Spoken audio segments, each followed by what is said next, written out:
Hi guys, Dr. D-nice Beaugelin here, solar powered and energized by the SON. It's First Wednesday, y'all! And as you know, our First Wednesday series this year is going to be all about sex and sexuality. And if you want more information, go to the introduction video that I did last month. If I remember, I'll remember to link it down below. But before we go, I'm sure you want to see my outfit. I'm coming.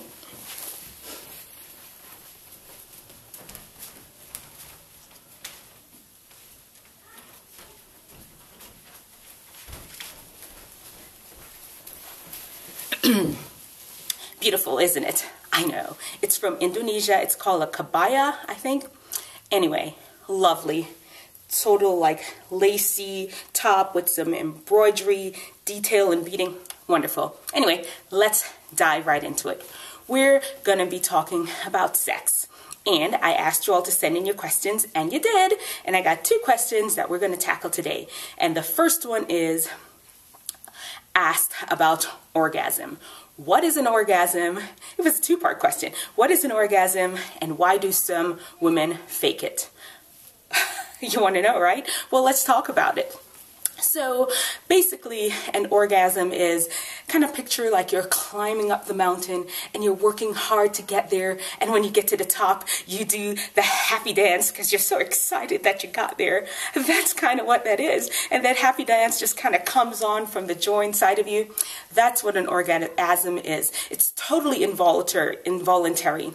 As a matter of fact, it is man functioned, taken care of, I don't know. It comes through the autonomic nervous system. That's the involuntary part of your nervous system when things just happen, not because you thought about it or tried to make it happen.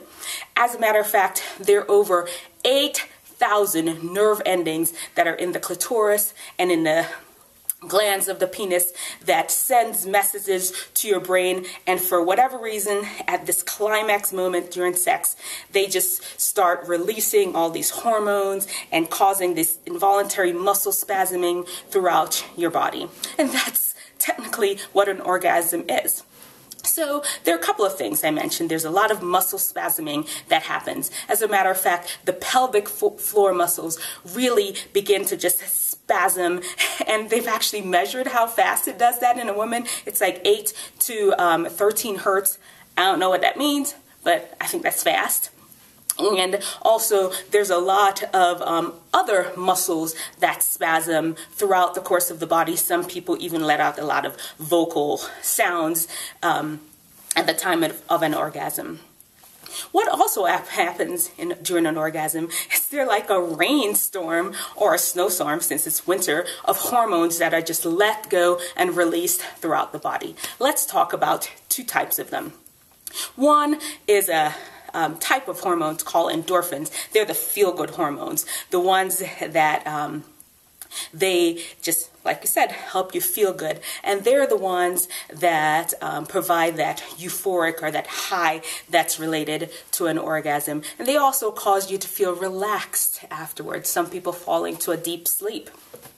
The other one is oxytocin, and that one, they actually call it like the bonding hormone. It's released throughout various times during sexual activity, definitely during orgasm, and it causes that bonding to occur between the 2 people that are having sex. So be careful who you bond with.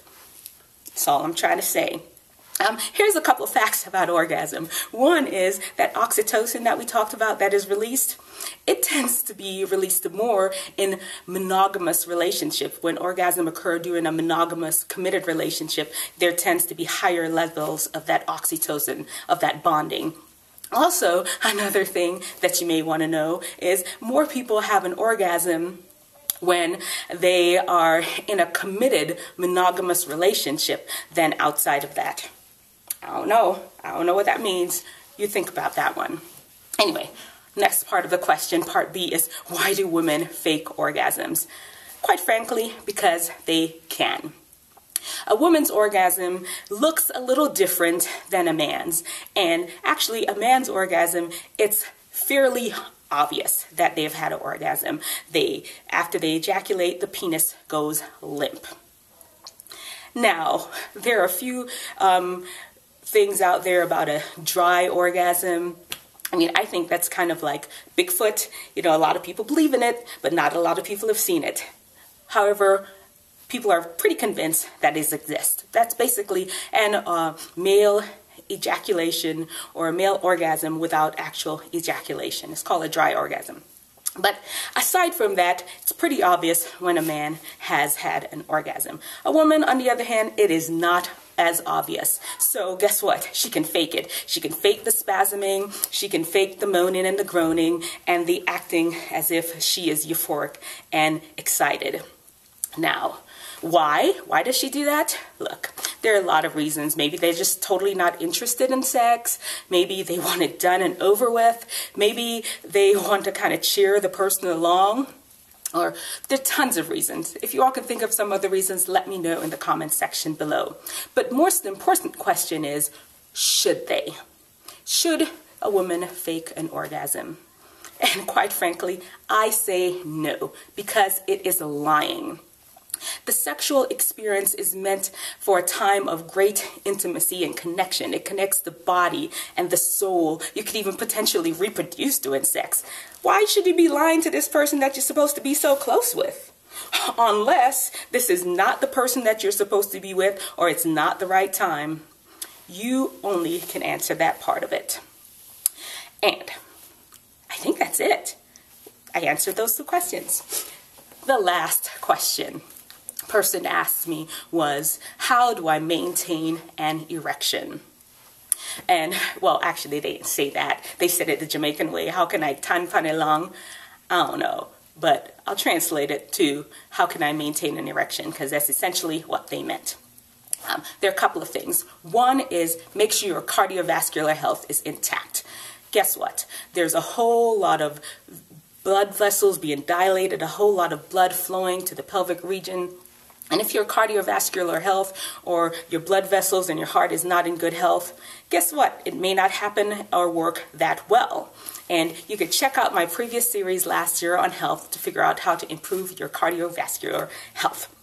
The second reason is you can maintain an erection is to focus on your partner. Sex is not a selfish act. You need to focus on the person that you are with. The third thing is, I have my little notes here. There's an area between the scrotum and the anus that if you press on that area, that sometimes is known to interrupt orgasm. However, you need to be careful because a lot of people have caused some permanent nerve damage to that area trying to stop an orgasm. So lots of consequences to that. The next one is roots and herbs. You've heard of them all these things that are designed to make men function more sexually. I don't know. Do they work? I don't know. I really do believe you can do other things that are for sure that can enhance that. And of course, there's medicines. You've heard of them. Viagra. They're working on other things that regulate that hormonal storm that occurs in your brain during orgasm to kind of downplay it or hold it off. They're working on a lot of those things. And medications exist too. And the last and most important reason is to make sure you're having sex with the right person. That's it. If you're really committed to that person and having sex with the right person, maintaining an erection is not as difficult, or you all can work out the details of how long is long. And one question you all may ask, Dr. D-nice, who is the right person? Well, we can address that another time. You tell me your thoughts on who that is. Oh, what? We're done already? We are done. Anyway, look, the most important thing about sex is, remember, sex connects your soul and your body. It affects your soul and your body. There is no soul condom. Do not wake up sex before it is ready. All right. Anyway, if you have questions about sex that you want me to answer, let me know. send me an email. Questions for Dr.D-nice at gmail.com. That's questions, the number 4, Dr.D-nice at gmail.com. I'll put it in the comment section below. Okay, send your questions in. Every first Wednesday of the month, we'll be answering them. Take care. Goodbye.